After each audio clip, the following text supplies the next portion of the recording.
All right, guys, 2026 is here. What better time to talk about how my first year in pressure washing went? So, if you notice from the title, it says full time ish. So, I'll go over that a little bit later, what I mean by that.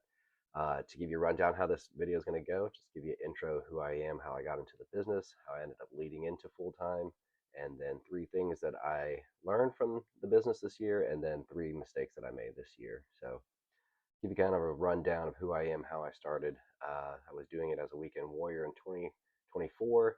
I was shortly making more money than I was at my W 2 job, and that supplemented any overtime that we didn't have.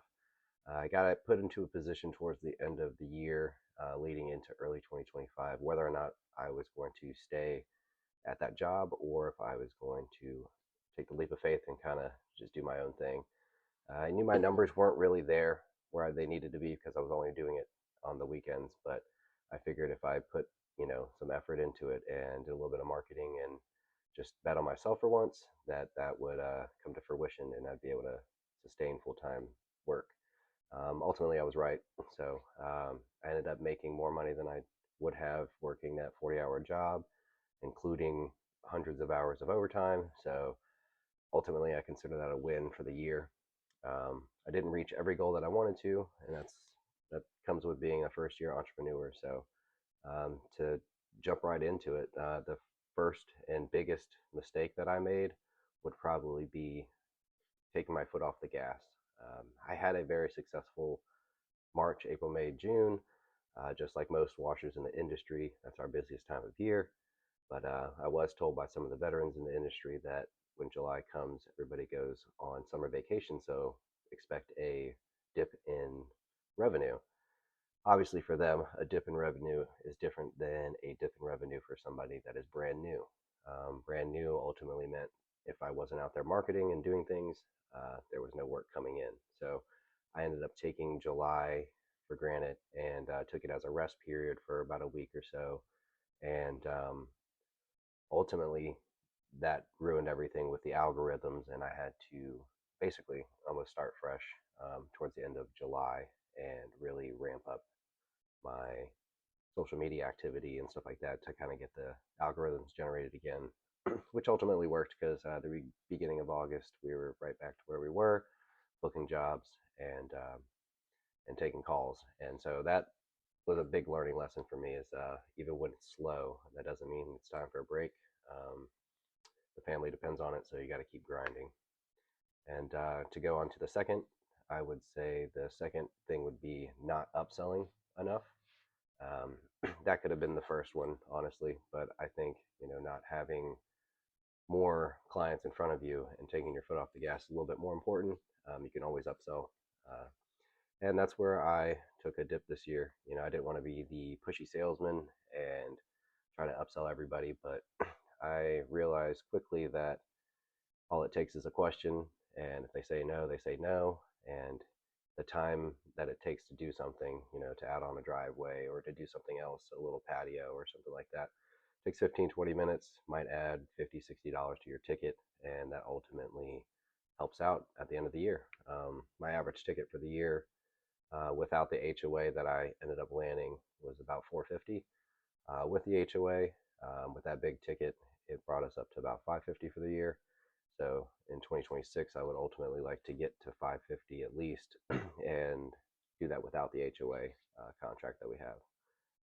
And then number three, I would say, kind of ties into number one, and that's not marketing enough. I did do door to door, like any normal washer would. I did my fiber rounds, but I thought, and I tried it, and I thought, oh hey, maybe if I just hit more, it's a numbers game. So maybe if I hit more doors and just put the flyers on each door, I'd get calls. But I tested out different methods throughout the year, and I realized that when I was able to get in front of the customer, kind of just give them a little bit of charisma and kind of talk to them, I was able to land the job more than if I was to just hit 100 houses with flyers on the door. So if we had to get rid of all the bad stuff and go on to the good stuff, the positive stuff, I would say that the number one thing for me was networking. Networking was a very, very big thing for me this year. I decided when I went full time that I wasn't going to be scared to talk to other washers in the industry, and I reached out to just about everybody, and I didn't hear back from a couple of them. I would assume just either they didn't want to talk or just because they were more so the bigger names in the area. But anybody that I did talk to was nothing but a pleasure to work with. They helped me out, they gave me advice, they came out and helped out on jobs, and even helped me out with some income during the wintertime. I've got a 2 week job coming up with a local pressure washer here in January. He knows my season's kind of slow, being the first year, and he had some extra work going on and needed extra hands, so he reached out to me, and that's going to keep my schedule busy for January. So I encourage anybody that is nervous to talk to anybody. Networking in your industry, it's not as scary as it seems. It's not the Facebook groups where people are just rude. When you meet people face to face, it's a little bit different.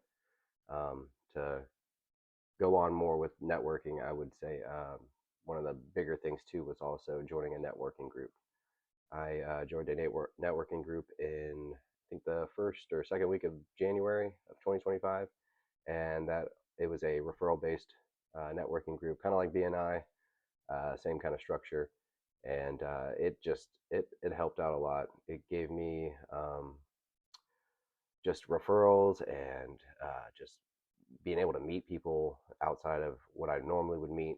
I know a bunch of different industries now, so that helps out with my clients as well. If somebody asks for a landscaper or a plumber, you know, contractor, roofer, any of these things, I've got a bunch of people in my Rolodex.